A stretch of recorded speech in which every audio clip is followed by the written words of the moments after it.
পল্লবীতে ৮ বছর বয়সী শিশুকে ধর্ষণের পর হত্যার বহুল আলোচিত মামলার এই মামলার প্রধান আসামি সোহেল রানা এবং তার স্ত্রী স্বপ্না আক্তারকে মৃত্যুদণ্ড দিয়েছেন আদালত। এই রায় ঘোষণার পর প্রশ্ন উঠেছে রায় কার্যকর হওয়ার বিষয়ে।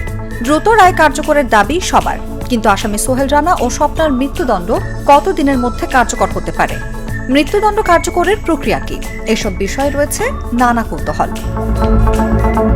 বিচারিক আদালত কোনো ব্যক্তিকে সর্বোচ্চ শাস্তি মৃত্যুদণ্ড দিলেই তা কার্যকর করার কতগুলো নিয়ম নীতি অনুসরণ করতে হয়।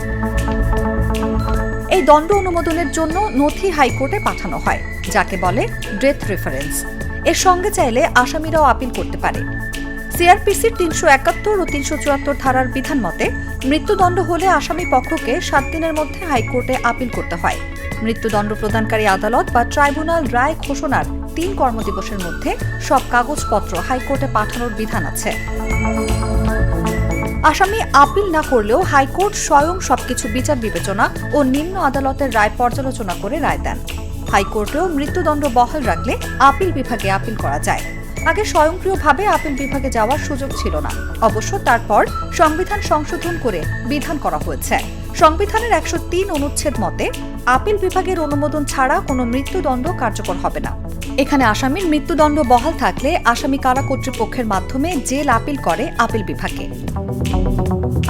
একই সঙ্গে নিজস্ব আইনজীবীর মাধ্যমে চাইলে করতে পারে নিয়মিত আপিলের। সাধারণত এই ২ আপিল একসঙ্গে শুনানি হয়, না হলেও তাতে আইনের ব্যত্যয় হয় না। আপিল খারিজ হলে আসামি চাইলে রিভিউ আবেদন করতে পারে।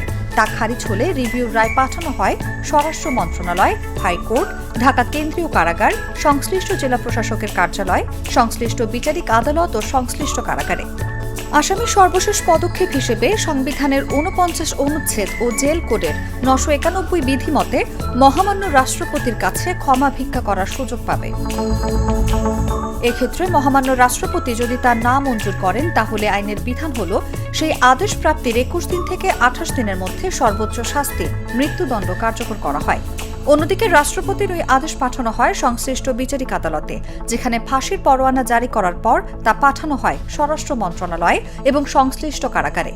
স্বরাষ্ট্র মন্ত্রণালয়ের অনুমোদন নিয়ে কারা কর্তৃপক্ষ জেল কোডের ৯৯৯ বিধি অনুযায়ী মৃত্যুদণ্ড কার্যকরের দিনক্ষণ ঠিক করার পর আত্মীয় স্বজনকে শেষ দেখা করার জন্য খবর দেওয়া হয়। জেল কোডের ১০০১ বিধি অনুযায়ী মৃত্যুদণ্ড রাতের যে কোনো সময় কার্যকর করা হয়। জেল কোডের এ সময় ম্যাজিস্ট্রেট, কারা কর্তৃপক্ষ, পুলিশ ও সিভিল সার্জন উপস্থিত থাকবেন। সব আইনি পদক্ষেপ সম্পন্ন হলে ফাঁসির দড়ি দণ্ডিতের গলায় লাগানোর পর জেল সুপারের ইশারায় সহকারী লিভার অর্থাৎ জল্লাদ টেনে ফাঁসি কার্যকর করে। জেল কোডের ১০০৬ বিধি অনুযায়ী ২৫.৪ ডায়ামিটারের ম্যানিলা দড়িতে ৩০ মিনিট ঝুলিয়ে মৃত্যু নিশ্চিত করার নিয়ম। তবে জেল কোডের ১০০৭ বিধি অনুযায়ী সাধারণত ৫ থেকে ১০ মিনিট রাখাই মৃত্যু নিশ্চিতের জন্য যথেষ্ট। তারপর পোস্টমর্টেম করে লাশ নিহত ব্যক্তির আত্মীয় স্বজনের কাছে বুঝিয়ে দেয় কারা কর্তৃপক্ষ।